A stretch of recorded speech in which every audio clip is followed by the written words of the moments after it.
What's up, y'all? It's your boy eBay Fight Predictions in the building, and this is your UFC Vegas 68 full card predictions. Kelvin Gastelum versus Imavov. Really awesome card to start off the year, man. We are back, y'all. I know this is kind of late. It's a late upload. Usually I upload these like 6 o'clock in the morning or whatever, or 5 o'clock. But I'll just say some stuff happened that prevented me from making this video a lot earlier, but hey, it is what it is. Let's get to it. It's a good card. I love the card. And yeah, before we get to it though, before anything, y'all, if you're new to the channel, subscribe, like, comment, and share the video. Let's get this eBay Fight Prediction Nation growing. Also follow me on my Instagram and my Twitter. All those links will be down below in the description box. And yeah, I love y'all. So let's get to it, man. We start off the card with Priscilla Cachoeira versus Sajara Eubanks, the woman beater. Eubanks. I'm just playing. This is a good fight. Cachoeira is hard to predict sometimes. She can either be that girl that got fucking smoked by Valentina Shevchenko, or she can be that girl that gave fucking what's her name, Gina Mazzani, fucking hell. So it's a good fight, but I just feel like grapplers give Cachoeira big problems, and in her last fight I thought she lost. She didn't lose to Ariane Lipsky, but to Jin Yeon Kim. I actually thought she lost that fight. It was a close fight though, but I thought she lost. And it was a good fight.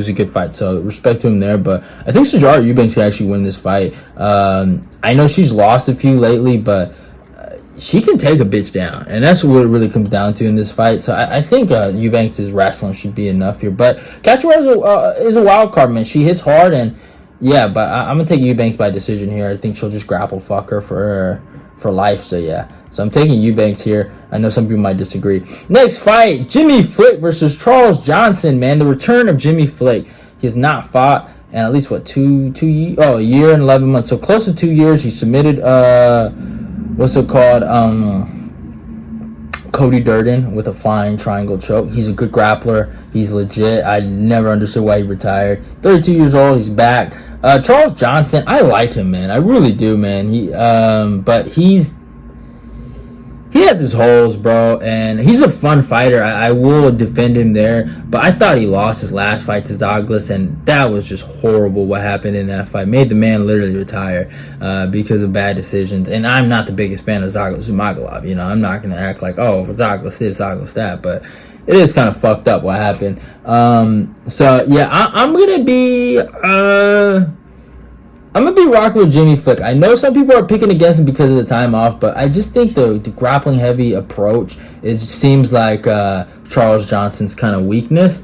It seems like he doesn't do well against guys that grapple pretty hard. So yeah, I'm gonna rock with Jimmy Flick here by decision over Charles Johnson. But he's fucking, man, he's tough as a motherfucker. I'll give him that. Next fight, Daniel Argueta versus Isaac Dulagrin. I'm rocking with Daniel here. I think Argueta is just a better fighter overall. Isaac, he's the Midwest chopper. He's a good fighter in terms of, like, you know, I don't know how to describe. He's not that good. I can't. I'm trying to lie here, y'all. He's not that good, actually. He's all right. He hits hard, and he does come to fight, does come to scrap, but he's not necessarily great in any particular area, in my humble opinion. Decent grappling, decent striking, hits kind of hard, good in the clinch, good knees in the clinch, but I think Daniel Argueta is just a little better than him everywhere, and I just think he's gonna win a decision here, man. And the dude did fight Damon Jackson, who fucking featherweight, you know, so really big dude. So yeah, so I got Argueta by decision here. Allan Nascimento versus Carlos Hernandez. Allan Nascimento should fucking roll here, man. I thought Carlos Hernandez did not look good in his last fight. I thought he actually lost his last fight. I think I'm actually predicting Nascimento by submission in the second round. I think he's gonna really dog this dude, man. And yeah, I think Allan Nascimento really showed his fucking worth in his last fight against Jake Hadley, and he let him know, man. So, and then I think Allan Nascimento is here to stay, man. He is a legit dude at 125. Someone to look forward to. Next fight, really good fight, and I love Javid Basharat versus Mateus. How do you say him? I don't know how to say that last name. That dude Mateus or whatever, fucking hits hard, man. He hits hard. I like his style. It's really dope. I just think Javid Basharat is the fucking truth, man. He's really good striking, has some decent grappling. He's fucking legit, man. Extreme Couture guy. Both guys are undefeated. I think this is going to be a really, really good scrap. Mateus is a wild card here. He could get the KO. I remember when Javid was fighting, what's his name, Trevin Jones. He was kind of getting hit with some shots, but I like this fight against Mateus, and Mateus looked really good in this Contender Series fight, man. That knockout, just his striking overall, it looks clean, man. It looks solid. So it looks like he's a solid competitor in there. But I'm taking Javid Basharat by decision. So that is my pick, Javid Basharat by decision. Next fight, Mateus Rębecki versus Nick Fiore. This is a grappler's delight. Both guys are really good grapplers. I would just say Mateus is the better grappler out of the two. He's a legit dude, 16-1. He's good on the ground. He's a fucking monster on the ground. He does have his holes on the feet.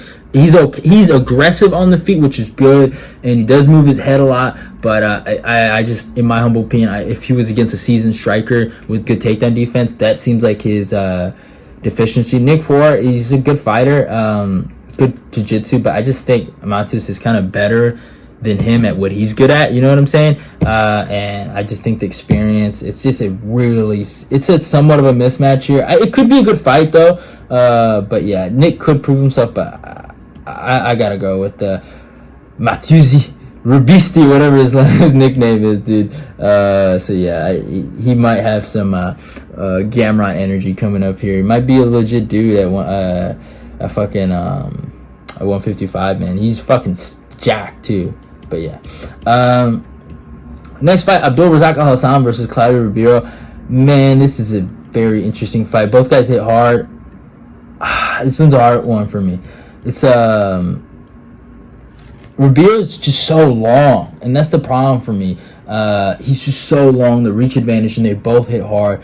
I think Razak, if he can use some of his judo background to get this on the ground, I think he has a good chance here. Just work the clinch and then get shots in there, and maybe he could hurt Claudio up there, but when it comes into range, it's hard, and we've seen Razak get hurt. I understand he's at 185, and maybe he can take shots a little better now, but it is a tough fight. I'm a rock with Razak Alhassan, but this is a tough fight, man. It's a real tough fight for him. I just think the experience, the UFC experience, and I just think the clinch work, if he can get this in the clinch, he can get a KO, and I think he'll get a KO in the first round. That's my pick. So yeah, Razak Alhassan versus Claudio Ribeiro. I got Abdul via first round KO. Next fight, Umar Nurmagomedov versus Raoni Barcelos. Man, this is a phenomenal scrap right here. I love this scrap. It is a good fight, man. I'm rocking with Umar. I think Umar is the truth. I think he'll have the length. I think the wrestling will be a fucking masterclass. I think they might cancel each other out. I would say Raoni. It's hard to say who has the striking advantage. I would say Ronnie's a good striker, but I would argue Umar has a very different kind of striking, and he's really good. And I think Umar's going to wrestle. He's going to strike. He's going to strike. He's going to strike with him. He's going to mix everything up. And I think that's what's going to give Raoni Barcelos problems is activity. If you notice, guys that with good activity give him problems. You saw with in his last loss against Victor Henry. Activity, and even Timur Valiev, who made it competitive, even if you felt like Valiev lost, activity. It's the activity is what gives him problems. He's good, and I know some people bring up, he beat Said Nurmagomedov, and that is a good win for him. He did beat Said, and it was a good scrap. But if you look at that fight, every time Said tried to get it to the ground, that's why he lost that fight, was when he tried to get it to the ground, he went for takedowns, he got stuffed. I don't think Umar is just going to go for takedowns and try to settle for him and just settle and bottom. I think he's going to try to work up, get up, and really make Raoni work. And he's going to try to break Raoni. He's going to drown him. And I think Ronnie's just a little old, man. A little younger. I think Raoni Barcelos could be a world champion. I think this is a good fight, though. I think we'll really see what Umar has, and I think it's a fair fight. Umar and Usman Nurmagomedov are right now my two favorite fighters at AKA currently right now. So I just think Umar's so good, but I do want him to slow his horses down. Like, I think a guy like Ricky Simon would fucking hurt Umar Nurmagomedov bad because he hits hard and he can wrestle like a motherfucker. And Ronnie Barcelos hits hard, kinda, but he just doesn't utilize his wrestling enough. Even against Trevin Jones, if you go watch that fight again, he got him down, but he just doesn't utilize it enough, and that's the issue. It's just the issue. He didn't utilize it against Victor Henry, and when you don't utilize it, you lose it. Even though he's a phenomenal grappler, doesn't utilize it enough. So I'm rocking with Nurmagomedov by third round submission. I think he'll break him, and then he'll cook him down. He'll cook him to the bone. But yeah, man, Umar Nurmagomedov is the truth, bro. Next fight, almost a title eliminator, damn near. Kelvin Vieira versus Raquel Pennington. Raquel, she's on a good little 4-5 win streak. Aspen Lad makes Chase on. Pennington's on. Pennington, I don't know how to say it. Just have to say Panny and Renew. So she's on a good run. Kelvin Vieira beat Misha Tate, Holly Holm. So yeah, this just kind of goes to Kelvin Vieira's kind of style, the clinch, the dirty boxing. I don't think Raquel Pennington is going to bring anything different besides the clinch and the dirty boxing. That's where Kelvin Vieira kind of thrives. And if Kelvin Vieira wins this fight, I think her versus Amanda Nunes is a must. And she's a younger girl. Raquel is a little older. Respect to Raquel for winning some fights recently, but I don't know, man. I think this is the fight that Raquel finally loses. Even though she's proved me wrong a few times, I'm rocking with Kelvin Vieira by decision here. I think she's just a younger, hungrier fighter right now. And she's a little longer, too, in the reach. Next fight, Punahele Soriano versus Roman Kopylov. This is a good scrap. Roman Kopylov's in his last fight, man. He showed me something in his last fight, for real talk. Good striking, good output, very long striker. But Punahele Soriano hits like a fucking truck, man. And if he touches you, you're fucking done. So the issue is, where I'm debating who I'm going to pick is if the distance strikers, like even a Brendan Allan at the time when he fought Punahele Soriano, if you attack the body, you hit him with a long jab, and you get out the way of the big shots, you can kind of beat the guy. And if you grapple too a lot, he has a good sprawl for the first sprawl, but if you continue to grapple like what's his face did, Nick Maximov, you will beat him. He's good. He's a good fighter, though. I like him at 185 as a prospect, but he hits hard, but he kind of swings. He overcommits. Good power, though. But yeah, I don't know. It's a weird situation with Punahele Soriano. You never know. But losing to Carl Roberson is a bad look for Kopylov. So that's a bad look. I'm going to pick Soriano by third round TKO. I think he'll catch him at the end. I think he'll catch him. I think it'll be a close fight, and I think he'll catch him at the end. I think he'll touch Kopylov, and Kopylov will go down. So that's my pick. But yeah, next fight, I got a breakdown on this. Dan Ige versus Damon Jackson. I got Dan Ige by third round TKO. Go check out the breakdown on YouTube. It's out already. And then Kelvin Gastelum versus Nasruddin Imavov. I got a breakdown on this. Go check that out. I'm not going to go too in depth with it. I'm rocking with Kelvin Gastelum by decision. KG's my guy, so it's a little bit of bias, but I think you win this fight. There is a wrestling path. Go watch the Phil Hawes fight. I don't really need to talk too much, but yeah, it is what it is. Those are my picks. I hope you guys enjoyed the video. Go follow me on my Instagram, like, comment, share the video, and yeah, let's get this eBay fight prediction nation growing. Love y'all and goodbye. Oh, and then also another thing.